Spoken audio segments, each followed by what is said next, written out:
വലിയ സംഭവമൊന്നുമില്ല. നമ്മൾ ഒരുമിച്ച് ഡിന്നർ കഴിക്കുന്നു. എന്താ എന്നെ കൂട്ടില്ലേ? നല്ല കാര്യായി. വടക്കോർത്ത തിണ്ണയിൽ നിന്ന് അടുക്കളക്കാര് പെണ്ണിന്റെ ഒപ്പം അത്താഴം കഴിക്കേ. മോനെണീറ്റേ, ആരെങ്കിലും ഇരിപ്പ് കണ്ടാ മതി.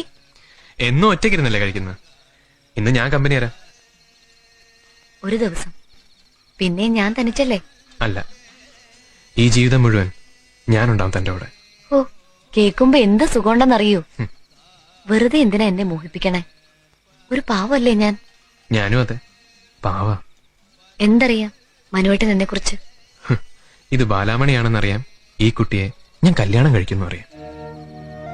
അച്ഛനും അമ്മയും കൂടെ പണ്ടൊരു യാത്ര പുറപ്പെട്ടതാ, ഗുരുവായൂർ കുളിച്ചു തൊഴാൻ. തിരിച്ചു വന്നത് 2 വെളുത്ത തുണിക്കെട്ടുകളാ. അവരൊരു കുപ്പി വിഷത്തിന്റെ സഹായത്തില് രക്ഷപ്പെട്ടു. ആശുപത്രിക്കാര് കുത്തിക്കേറി കെട്ടിത്തരാൻ വൈകിയതുകൊണ്ട് പാതിരാത്രിക്കാ കൊണ്ടുവന്നേ. എന്റെ അല്ലേത് 3 പെൺകുട്ടികളാ. അവരുറക്കായിരുന്നു.